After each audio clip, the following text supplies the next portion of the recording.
আমরা যত কিছুই করি দুনিয়া নিয়ে করি, কিন্তু আমরা কেন আখিরাত নিয়ে করি না? কেন নামাজ আমরা ছেড়ে দেই? কেন আমাদের ব্যবসা বাণিজ্য নিয়ে আমরা ব্যস্ত হয়ে যাই? কারণ আমাকে যে আল্লাহ দুনিয়াতে পাঠাইছে ব্যবসা করার জন্য দুনিয়াতে কিন্তু পাঠায় নাই, নামাজের জন্য কিন্তু আল্লাহ পাঠাইছে।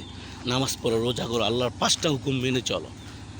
আল্লাহ তাআলা আমাদেরকে দুনিয়ার জন্য পাঠায় নাই, পাঠাইছে দুনিয়াতে পরীক্ষা দিয়ে আখিরাত পাস করার জন্য। এখন আপনি দুনিয়াতে পরীক্ষা দিবেন আখিরাত পাস করার জন্য। দুনিয়াতে আপনি যদি পরীক্ষা না দিয়া দুনিয়াদারি লইয়া পড়ে থাকেন, মরলে সব থুয়া যাইতে গইব উপরে, তো কী লাভ হইল? দুনিয়া তো কামায়া, তো দুনিয়া আপনি এত বেশি না কামায়া যতটুকু দরকার ততটুকু কামান। যেমন একটা হাতি আজকে সকালে খাইছে, দুপুরের জন্য জমা রাখে নাই, আল্লাহ আবার দুপুরের জন্য ব্যবস্থা করে দিতেছে। আবার দুপুরে খাইছে, রাতের জন্য হাতিয়ে জমা রাখে নাই। কিন্তু আমরা মানুষ হয়ে কিন্তু সকালে খাইছি, দুপুরের জন্য জমা রাখছি, রাতের জন্য জমা রাখছি, পরের দিনের জন্য জমা রাখছি, 1 সপ্তাহের খাবার জমায় রাখছি।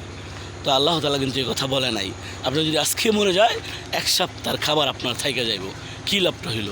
তো আমরা অবশ্যই দেখি, পশু পাখির থেকে আমরা শিখি। পশু পাখিরা আল্লাহ তাআলা প্রতিদিন খাওয়াইতেছে, কিন্তু তারা আল্লাহ আল্লাহ জিকির করতেছে। আমরা কিন্তু আল্লাহ আল্লাহ জিকির করি না, আমরা কিন্তু দুনিয়া জিকির করি। আর দুনিয়ার ব্যবসা বাণিজ্য লইয়া, চাকরি লইয়া পড়ে থাকি। চাকরিতে কিন্তু ঠিকই সকাল 8টা বাজে, 9টা বাজে, 10টা বাজে যাই, চাকরিতে কিন্তু যাই, কিন্তু কখনো নামাজে আজান দিলে নামাজে কিন্তু যাই না। আসর, মাগরিব, ফজর, এশার, জোহর সব কিন্তু ছুটা জায়গা। ফজর, জোহর, আসর, মাগরিব, এশা সব কিন্তু ছুটা জায়গা।